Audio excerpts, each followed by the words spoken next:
Welcome to Shri Shri food. આજે આપણે બનાવીશું ગણેશ ચતુર્થી માટે ચૂરમાના લાડુ. આપણે ખૂબ આસાન રીતે ઘઉંનો લોટ અને ગોળમાંથી બનાવીશું. તો તેના માટે 2 કપ ઘઉંનો કરકરો લોટ, 1/3 કપ ગોળ, 1/3 કપ ઘી, 1 ચમચી ખસખસ, 1 ચમચી કાજુ, 1 ચમચી બદામ, 1 ચમચી કિસમિસ, તળવા માટે અને મોણ માટે તેલ અને જરૂર પ્રમાણે પાણી. હવે આપણે લોટમાં મોણ નાખી દઈશું. હવે તેને આપણે હાથથી જ બરાબર મિક્સ કરી લઈએ. આ પાણી થોડું ગરમ જ લીધેલું છે, થોડું થોડું નાખતા જઈએ.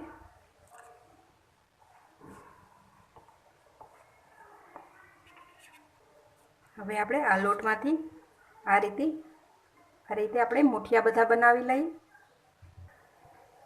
બધા જ આપણે આ રીતે બનાવીને તૈયાર કરી લઈએ.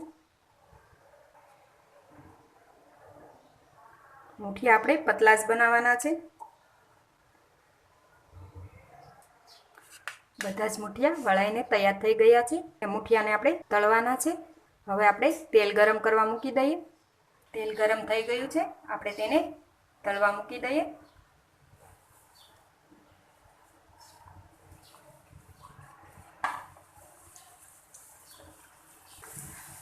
એક સાઈડથી થોડા શેકાવા દઈશું. થોડા શેકાય એટલે આપણે તેને પલટાવતા જઈએ.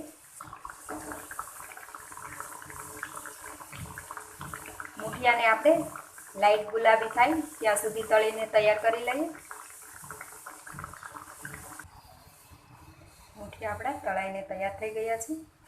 તેને પ્લેટમાં લઈ લઈએ.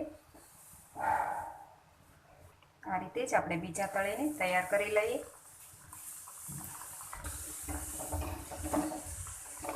બધા જ મુઠિયા આપણા તળાઈને તૈયાર થઈ ગયા છે. બહાર લઈ લઈએ. મુઠિયાને થોડા ઠંડા થવા દઈએ. હવે આ ઠંડુ થઈ ગયું છે. તેને આપણે ક્રશ કરી લઈએ. હવે આ પીસાઈને તૈયાર થઈ ગયું છે. આપણે ગોળનો પાયો કરી લઈએ. તો કઢાઈમાં ઘી મૂકીશું. ઘી ગરમ થાય એટલે ગોળ નાખી દઈએ અંદર. ગોળ આપણા ટેસ્ટ પ્રમાણે લઈ શકાય છે. ગોળને આપણે ઓગળી જાય ત્યાં સુધી જ રાખવાનો છે. તેનો પાયો નથી બનાવવાનો.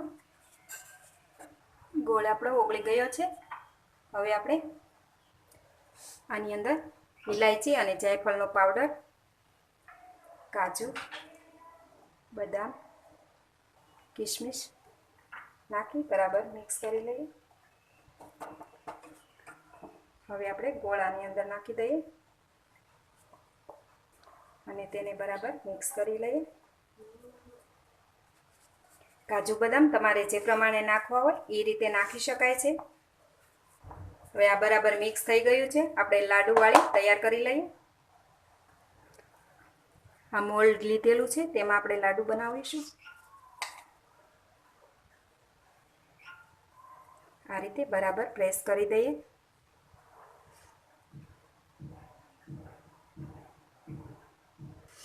એ જ રીતે આપણે બધા લાડુ બનાવીને તૈયાર કરી લઈએ.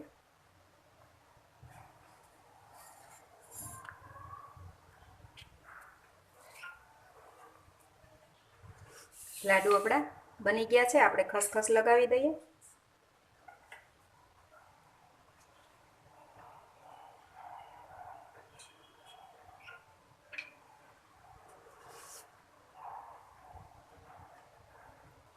તો તૈયાર છે ચૂરમાના લાડુ.